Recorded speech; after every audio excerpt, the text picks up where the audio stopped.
Hi all of you, welcome back to Ramareddy maths academy. ఇదేంటి అని అంటే M2 చాలామందికి and JNTU Kakinada, JNTU Hyderabad, JNTU Anantapur, Gajuwaka, Vizianagaram ప్రతి ఒక్కరికి మన టీఎస్ అండ్ ఆంధ్రప్రదేశ్ స్టేట్స్లో ఉన్న అన్ని యూనివర్సిటీస్ వాళ్ళకి ఇంజనీరింగ్ మ్యాథమెటిక్స్లో ఉన్నటువంటి M2. ఈ M2 R22 R23 సిలబస్ చెప్పడం జరుగుతుంది. ఇది ordinary differential equations of higher order. ఏంటంటే ordinary differential equations of higher order. మీరు ఇప్పటి వరకు మనం నార్మల్గా ఏంటిది ఫస్ట్ ఆర్డర్ డిఫరెన్షియల్ ఈక్వేషన్ అంటే ఏంటో మీకు తెలుసు. సపోజ్ ఇచ్చినటువంటి ఈక్వేషన్ ఏ ఫార్మాట్లో ఉంది అంటే d⁻n(y/dx⁻n + p1 * d⁻n of n-1y/dx⁻n -1 plus p2 d⁻n-2y/dx⁻n -2 so on. ఎలా అంట ఇది pn so on pn of x into y is equal to q of x ఫామ్లో ఉంటే దీన్ని నేను nth order linear differential equation అని అంటాను ఎందుకని మనం ఆల్రెడీ చూసాము. What is our first order linear differential equation? ఏంటిది అది? dy/dx plus p of x into y equal to q of x. ఇక్కడ ఆర్డర్ ఎంత? Highest derivative is called order. Highest power of the highest derivative is called degree. అంటే ఇది first order first degree linear differential equation. అదే ఫార్మాట్లో ఇక్కడ చూస్తే what is the higher order here order is n. what is the degree is 1. and this is the nth order linear differential equation. Okay, మనకి single order ఇచ్చినప్పుడు అంటే ఏంటిది? First order ఇచ్చినప్పుడు we know that linear Bernoulli use చేసాము, అవునా? కానీ ఇక్కడ nth ఆర్డర్లో మనకు సిలబస్లో ordinary differential equations of higher ఆర్డర్లో మనకున్నది ఏంటంటే second order linear differential equation ఉంది అది ఎలా ఉంటుందనంటే చూడండి, మనకున్నటువంటి syllabus second order linear differential equations with constant coefficients మీకు ఉంది. ఓకే, ఇది చాలా ఇంపార్టెంట్. ఇది ఏంటి అని అంటే అసలు ఈ యూనిట్ ఏ ఒక్కరూ వదిలిపెట్టొద్దండి. చాలా ఈజీగా ఫుల్కి ఫుల్ మార్క్స్ స్కోర్ అవుతాయి. లైక్ మీరు ఎలా అంటే ఫ్యాక్టర్స్ ఎలా అయితే కనుక్కుంటారో నార్మల్ ఈక్వేషన్స్కి అంత ఈజీగా ఉంటుంది, ఆడుకున్నట్టే ఉంటుంది. కాబట్టి మిస్ చేయొద్దు నాతో పాటు మీరు ప్రాక్టీస్ చేయండి. వీడియో కనుక ఫస్ట్ టైం చూస్తే డిస్క్రిప్షన్లో మన ఓల్డ్ ప్లేలిస్ట్ లింక్ ఇచ్చాను, అది ఫాలో అవ్వండి. అక్కడ ఇంకా స్లో మోషన్లో కూడా చెప్పడం జరిగింది. కొంచెం ఇక్కడ స్పీడ్ పెంచుతాను. ఇక్కడ ఏంటి అని అంటే సెకండ్ ఆర్డర్ మనకి ఇందులో ఉంది. సెకండ్ ఆర్డర్ నేర్చుకోవడానికి ముందు ఈ nth ఆర్డర్లో ఈ d⁻n dx⁻n నేను ఏమంటాను? d⁻n. దీన్ని ఏమంటాను? d⁻n -1. ఇక్కడ ఇదేమవుతుంది? d⁻n -2 సో ఆన్ అంటాను. అంటే this is the differential operator. అంటే నేను సింపుల్గా d/dx అంటే దాన్ని dతో డినోట్ చేస్తాను అండ్ d²/dx² అంటే d²తో డినోట్ చేస్తాము. d³ అంటే d³ డినోట్ చేస్తాను. సో d⁻4/dx⁻4 అంటే ఏంటి? d⁻4. d అంటే differential operator with respect to X, with respect to Y ఉన్నా కానీ d/dy that is d. Okay, so on మనం d⁻n/dx⁻n ఏమంటాము? d⁻n అంటాము. మరి సపోజ్ నాకు ఇచ్చినటువంటి equation second order linear equation అయినప్పుడు నేను సొల్యూషన్ను ఏ విధంగా కనుక్కుంటాను అని మీకు చెప్తాను. ఏంటిది అది సెకండ్ ఆర్డర్ అంటే? ఏంటి మేడం అంటారు. ఏం లేదండి, సెకండ్ ఆర్డర్ అని అంటే అది ఎలా ఉంటుందనంటే d²y/dx² plus p of x or p1 అనుకోండి, మీ ఇష్టం. p of x ఇంటూ ఏముండాలి? dy/dx dx plus are P1 అనుకోండి ఇక్కడ. ఓకే, అప్పుడు నెక్స్ట్ P2 ఇంటూ వై, ఇది ఎక్స్లో ఉంటుంది, ఇది కూడా ఎక్స్లో ఉంటుంది, into Y is equal to Q of X. ఈ ఫార్మాట్లో అంటే second order linear differential equation ఇచ్చినప్పుడు ఈ చాప్టర్లో మనం డిఫరెంట్ ఇంటిగ్రేటింగ్ ఫ్యాక్టర్స్ వైసీ వైపీతోని సాల్వ్ చేయడం జరుగుతుంది. మరి ఒక ఈక్వేషన్ ఇచ్చినప్పుడు నార్మల్ లీనియర్కి మనకు సొల్యూషన్ తెలుసు. మరి second order linear differential equation ఇచ్చినప్పుడు సొల్యూషన్స్ ఏ విధంగా కనుక్కుంటాము అని చెప్పడానికే మనకి ఈ చాప్టర్ని ఇంట్రడ్యూస్ చేశారు. యాక్చువల్గా హయ్యర్ ఆర్డర్ ఆర్డినరీ డిఫరెన్షియల్ ఈక్వేషన్స్ని మనం ఒకటి ఓడిఈ యూజ్ చేసి సాల్వ్ చేస్తాము, ఇంకొకటి లాప్లాస్ ట్రాన్స్ఫార్మ్స్ యూజ్ చేసి సాల్వ్ చేస్తాము. ఇక్కడ ఓడిఈ యూజ్ చేసి డిఫరెంట్ క్వశ్చన్స్ ఇచ్చినప్పుడు ఎలా సాల్వ్ చేస్తాము అనేది ఈ చాప్టర్లో డిస్కస్ చేస్తాము. దానికంటే ముందు ఇప్పుడు నార్మల్ ఈక్వేషన్ ఇచ్చినప్పుడు మనకి స్టాండర్డ్ సొల్యూషన్ తెలుసు. మరి సెకండ్ ఆర్డర్ ఇచ్చినప్పుడు దేన్ని నేను సొల్యూషన్ అంటాను అని అంటే, what is the solution of the second order linear differential equation? Solution అంటే ఏంటి అంటే y is equal to Y C plus YP. Listen carefully, ఇవి వస్తే మీకు ఇక్కడ నుంచి షార్ట్ 5 to 7 మార్క్స్ వచ్చేసినాయి. మరి వైసీ ఏంటిది, వైపీ ఏంటిదో మనం డిస్కస్ చేద్దాం ఈ వీడియోలో. ఇవి వచ్చినాయి అని అంటే మీరు లాంగ్ క్వశ్చన్ చేస్తారు, ప్లస్ షార్ట్ 5 to 7 అనుకోండి, 10 మార్క్స్ కూడా రావచ్చు. వైసీ అంటే కాంప్లిమెంటరీ ఫంక్షన్, వైపీ అంటే పర్టికులర్ ఇంటిగ్రల్.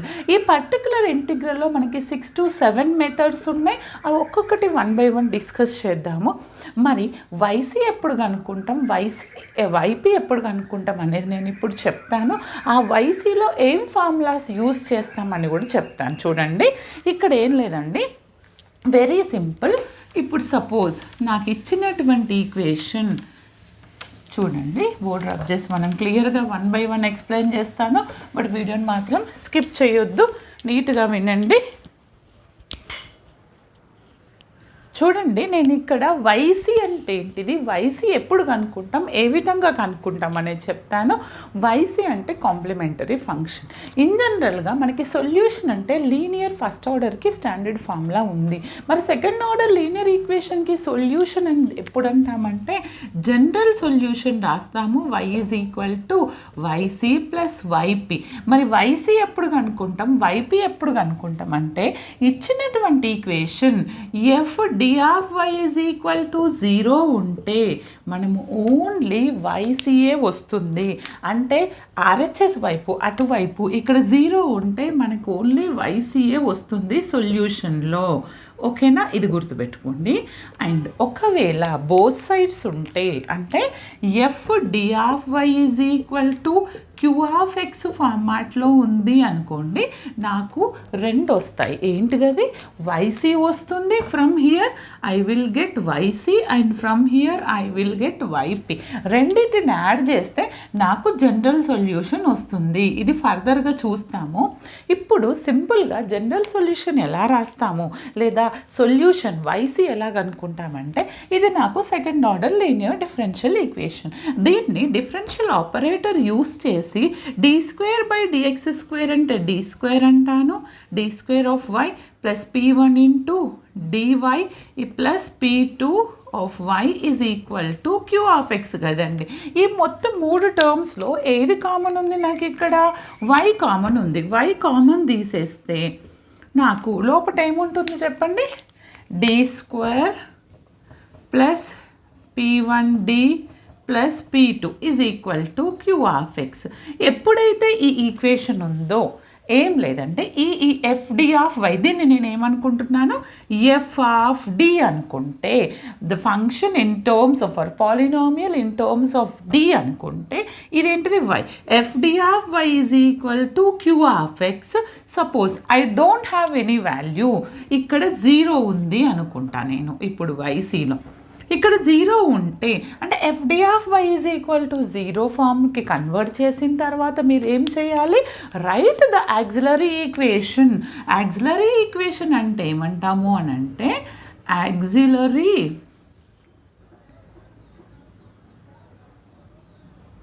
auxiliary equation అంటే f of m is equal to 0.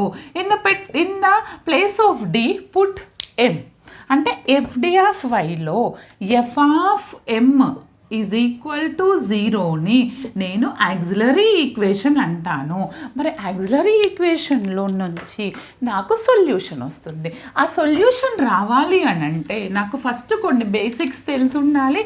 అవేంటి అని అంటే సపోజ్ నేను ఇది పాలినామియల్ సెకండ్ డిగ్రీ పాలినామియల్ ఉంది నాకు. ఓకే, జస్ట్ ax² + bx + cలో వస్తుంది f ఆఫ్ d. దాన్ని సాల్వ్ చేస్తే నాకు 2 రూట్స్ వస్తాయి కదా బిడ్డ. సపోజ్ ఆ రూట్స్ అనేవి ఏం కావాలంట, ఫస్ట్ వన్ నాకేమొస్తాయి అని అంటే m1 m2 సపోజ్ రూట్స్ దీన్ని సాల్వ్ చేస్తే I will get m1 m2 roots వచ్చాయి అనుకోండి. m1 m2 are different roots వస్తే what is the complementary function గుర్తుపెట్టుకోండి. ఈ ఫార్ములా వస్తేనే మీరు సొల్యూషన్ చేస్తారు. m1 m2 ఆర్ డిఫరెంట్ అంటే అప్పుడు కాంప్లిమెంటరీ ఫంక్షన్ ఏమవుతుంది, yc is equal to c1 e power of m1x c2 e to the power of m2x. అంటే రూట్స్ నాకు 2 3 వచ్చినాయి, లేదా 4 5 వచ్చినాయి, లేదా -5 6, ఆ విధంగా 2 డిఫరెంట్ రూట్ వచ్చినప్పుడు this is the formula. Okay, తర్వాత రూట్స్ ఏంటంట 2 are different. But 2 roots different అన్నాను కదా, మరి n రూట్స్ వచ్చినాయి ఆర్ 3 రూట్స్ వచ్చినాయి, n రూట్స్ ఆర్ డిఫరెంట్. ఇదే ఫార్ములాని m1 m2 so on mn are different and real. గుర్తుపెట్టుకోండి, different roots and real. Sometimes you will get complex also. Different and real, ఇక్కడ కూడా different and real. మనకి different and real వచ్చినప్పుడు ఏమంటున్నాను నేను, complementary function yc is equal to c1 e to the power of m1x c2 e to the power of m2x c3 e power of m3x so on. ఎక్కడి వరకు రాయాలి, cn e power mnx. Problem చేస్తే clarity వస్తుంది, no worries. But ఈ formulas అన్నీ వచ్చుంటేనే each and every problem easy అవుతుంది. Done. Roots different and real వచ్చినప్పుడు ఇలా. మరి రూట్స్ రియల్ అండ్ ఈక్వల్ ఏమంటున్నాను నేను, roots are real and equal. Third one ఏంటిది, m1 m2 are real and equal. Real and equal వచ్చినప్పుడు నేనేమంటానంటే ఫార్ములా చూడండి, దట్ ఈస్ రియల్ ఈక్వల్ వచ్చినప్పుడు ఫార్ములా ఏంటి అని అంటే చూడండి నాన్న, రియల్ ఈక్వల్ 2 రూట్స్ వచ్చినాయి, అవి 2, 2 రిపీట్ అయినాయి, లేదా 3, 3 4, 4 -4, 4 లైక్ దట్. అప్పుడు c1 + c2x into e to the power of mx. m1 ఎందుకన్నారు మేడం అని అంటే m1 m2 2 ఈక్వల్. ఈ రెండింటిని అంటే 2, 2 వచ్చినాయి అంటే 2 అని అంటాం కదా, mx అని రాస్తాం. ఇక్కడ 2 రూట్స్ ఆర్ ఈక్వల్. సపోజ్ ఇదే ఫార్ములాలో నేను 3 రూట్స్ ఈక్వల్ అయితే ఎలా రాస్తాను, 3 రూట్స్ అంటే c1 ఫస్ట్ది కాన్స్టెంట్ రాయాలి, తర్వాత c2కి ఒక x యాడ్ చేయాలి, తర్వాత c3కి ఇంకొక x². 2 రూట్స్ ఈక్వల్ అయితే x వరకు, 3 రూట్స్ అంటే c3x² into e to the power of mx. మరి 4 రూట్స్ ఈక్వల్ అయితే ఏం రాస్తారు మీరు, c1 + c2x + c3x² + c4x³ into e to the power of mx అంటాను. మరి nth రూట్స్ ఈక్వల్ అయినప్పుడు ఏమంటాను, ఇది కూడా మీరే చెప్పండి. nth రూట్స్ అంటే m1 m2 so on mn are equal and real. Real అయినప్పుడు అంటే ఎలా వస్తుంది formula, yc equal to c1 + c2x + c3x² + c4x³ so on cn x to the power of n-1. ఇది 4 ఉంటే ఇది 3 ఉంది, ఇంటూ ఏం కావాలి చెప్పండి, ఈ e to the power of M X. అర్థమైంది కదా. రూట్స్ రియల్ అంటే ఏంటి, రూట్స్ రియల్ ఎంత టర్మ్ ఉంటే ఏంటి, రూట్స్ ఆర్ ఈక్వల్ ఉంటే ఏంటో చూసాము. ఇప్పుడు రూట్స్ అనేవి ఇంకా ఉంది, కాంప్లెక్స్ ఉంటే ఏంటి, అండ్ కాంప్లెక్స్ రియల్ ఉంటే ఏంటి, అండ్ కాంప్లెక్స్ కాంజుగేట్ ఉంటే ఏంటి. ఈ ఫార్ములాస్ గుర్తుపెట్టుకోండి. నేను ఇప్పుడు రూట్స్ కాంప్లెక్స్ ఉంటే ఏంటో చెప్తాను.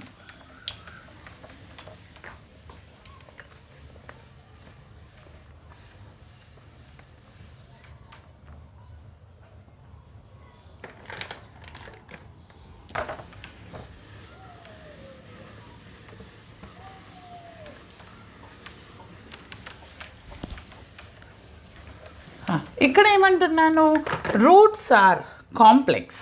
ఏమంటున్నాను, roots are complex. Fifth one, roots are complex values. మరి కాంప్లెక్స్ వాల్యూస్ ఉన్నప్పుడు నాకు కాంప్లిమెంటరీ ఫంక్షన్ ఏమొస్తుంది అని అంటే yc is equal to e⁴ x c1 cos beta x plus c2 sin beta x. అర్థమైంది కదా ఏమొచ్చింది, ఈ విధంగా వస్తుంది.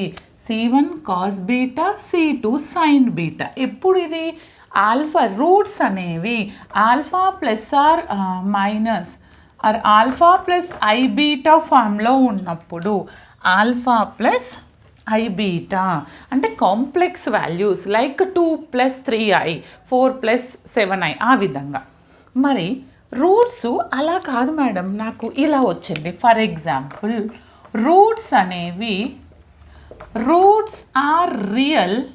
సపోజ్ 2 రూట్స్ ఆర్ రియల్ అంటే m1, m2 real and different, ఇందాక చూసాం. And remaining roots alpha plus or minus alpha plus I beta, 2 రూట్లేమో ఈక్వల్ వచ్చినాయి. అండ్ ఇంకొకటి కాంప్లెక్స్ వచ్చింది, డిఫరెంట్ వచ్చినాయి. మనకు తెలుసు ఇక్కడ డిఫరెంట్ వచ్చినప్పుడు ఫార్ములా ఏంటి, c1 e⁴m1x c2 e⁴m2x. ఇప్పుడు కాంప్లెక్స్ ఫార్ములా, కాంప్లెక్స్ అంటే ఇది మళ్ళీ c1 c2 అయిపోయింది, తర్వాత రూట్ కాంప్లెక్స్ వచ్చిందంటే ఈ ఫార్ములా యాడ్ చేయాలి. దీనికి ఎలా యాడ్ చేస్తాను నేను, c1 c2 అయిపోయింది కదా, నెక్స్ట్ e⁴x c1 c2 రాయొద్దు, ఇక్కడ c3 cos beta x plus c2 sin beta x. అంటే ఈ విధంగా కలిపి కూడా వస్తాయి అప్పుడప్పుడు, no need to worry. Okay, అదండి. మరి ఇలా కాకుండా వెరీ ఇంపార్టెంట్ ఇంకోటి ఏంటి అంటే roots are complex conjugate. Complex conjugate ఏమంటున్నాను నేను, alpha plus or minus i beta అంటే ఏంటిదంట, ఇట్ ఈజ్ ఈక్వల్ టు ఒకటి alpha plus I beta, alpha minus i beta. వీటిని నేను కాంప్లెక్స్ కాంజుగేట్ అంటే అప్పుడు నాకు వైసీ ఎలా ఉంటుందంటే, మనకు ఒక్కటి తెలుసు నాన్న, రూట్స్ 2 సార్లు రిపీట్ అయినాయి అంటే ఇక్కడ ఆల్ఫా ఇక్కడ బీటా ఇక్కడ బీటా. ఇందాక మనం ఏమని రాసాం, రిపీట్ అయితే సేమ్ e⁴x రాసి, అంటే ఇక్కడ 4 వచ్చినాయి, ఆల్ఫా ప్లస్ ఐ బీటా, ఇక్కడ ఆల్ఫా బీటా అంటే c1 c2 c3 c4 వస్తాయి. ఏం లేదు, రిపీట్ అయినప్పుడు ఈ c1 ప్లేస్లో మనం ఏమని రాస్తాం, c1 + c2x cos beta X, c2 ప్లేస్లో ఏం రాస్తాం, c3 + c4x sin beta X. Okay, అర్థమైంది కదా. This is the formula for complex conjugate.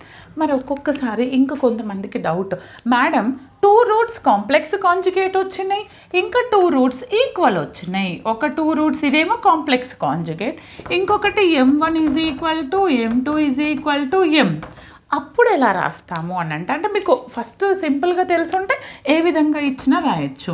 అంటే ఫస్ట్ కాంప్లెక్స్ కాంజుగేట్ రాయండి, లేదా m1 m2 ఈక్వల్ అయినప్పుడు ఏంటిది మనకి m1 m2 c1 + c2x e⁴mx, c1 c2 game over. తర్వాత ఈ ఫార్ములా రాసి, ఈ ఫార్ములాలో c1 ప్లేస్లో 2, మొత్తం 4 రూట్స్ వచ్చినాయి, ఇక్కడ 2 ఉన్నాయి, ఇక్కడ 2కి రాసేసాను c1 c2. అప్పుడు ఈ C1 ప్లేస్లో ఏం రాయాలి, C1 C2 అయిపోయింది, C3 + C4x into cos beta x plus C5 + C6x into sin beta X. Okay, ఒక్కసారి చూసుకోండి ఏ విధంగా ఇచ్చినా మీరు రాయగలుగుతారు. కావాలంటే నెక్స్ట్ క్లాస్లో ఒక్కొక్క ప్రాబ్లం చేస్తున్నప్పుడు ఒక్కొక్క ఫార్ములా ఏ విధంగా గుర్తుపెట్టుకోవాలి నేను రిపీట్ చేస్తాను, మీరు కూడా నోట్ చేసుకోండి, నాతో పాటు ప్రాక్టీస్ చేయండి. Very simple and very easy, damn sure unit ఏ ఒక్కరు మిస్ చేయొద్దు. అండ్ ఈ యూనిట్ని స్టార్టింగ్ నుంచే ప్రిపేర్ అవ్వండి, అప్పుడు మీకు ఫుల్ మార్క్స్ 12 మార్క్స్ ఎటు పోవు. Okay beta, all the best, thanks for watching.